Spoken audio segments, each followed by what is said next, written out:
Hi, എൻ്റെ പേര് Steve Joseph. ഞാൻ നാട്ടിൽ എറണാകുളത്താണ്. ഇവിടെ കാനഡയിൽ വന്നിട്ട് ഇപ്പോൾ 10 വർഷമായി. എനിക്ക് ഭയങ്കര ഇഷ്ടപ്പെട്ട ഒരു സ്ഥലമാണ്. ഞാൻ ഇത്രയും അധികം കാലം നാട്ടിൽ നിന്ന് മാറി നിന്നിട്ടുള്ളത് കാനഡയിൽ മാത്രമാണ്. ഇവിടെ ഇപ്പം നമ്മളുള്ളത് വാൻകൂവർ സിറ്റിയാണ്. ഇപ്പം ഞാൻ നാട്ടിലേക്ക് പോകാനായിട്ട് ഫ്ലൈറ്റിന് വെയിറ്റ് ചെയ്യുകയാണ്. ഇങ്ങനെ നിൽക്കുമ്പോഴാണ് സാറിനെ പരിചയപ്പെട്ടത്. വാൻകൂവർ പൊതുവേ സ്നോ കുറവുള്ളൊരു സ്ഥലമാണ്. BCയിലെ മറ്റ് സ്ഥലങ്ങളെ വെച്ച് അപേക്ഷിച്ച് കാനഡയിൽ വെച്ച് അപേക്ഷിക്കുമ്പം ഏറ്റവും സ്നോ കുറവുള്ള ഒരു സിറ്റിയാണ് വാൻകൂവർ. അതുപോലെ തന്നെ ഇതിൻ്റെ തൊട്ടടുത്ത് വാൻകൂവർ ഐലൻഡ് വിക്ടോറിയ എന്ന് പറയുന്നതും ഭയങ്കര ബ്യൂട്ടിഫുള്ളാണ്. സ്നോ വളരെ കുറവാണ്. വിൻ്റർ ഉണ്ട്, ഫോളും വിൻ്ററും സ്പ്രിങ്ങും എല്ലാം ഉണ്ട്. പക്ഷേ സ്നോ കുറവാണ്.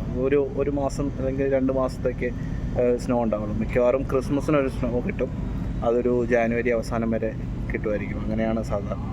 അതുകൊണ്ട് തന്നെ ഇവിടെ ആൾക്കാർ ഒരുപാട് പേര് വന്ന് താമസിക്കാൻ ഇഷ്ടപ്പെടുന്നു. കാരണം പൊതുവേ മറ്റ് സ്ഥലങ്ങൾ വെച്ച് അപേക്ഷിച്ച് മൈനസ് ടെമ്പറേച്ചറുകളൊന്നും അങ്ങനെ അധികം വരത്തില്ല. അപ്പം അതാണ് ഇവിടുത്തെ ഏറ്റവും ഇഷ്ടപ്പെടാൻ ഉള്ളൊരു കാരണം.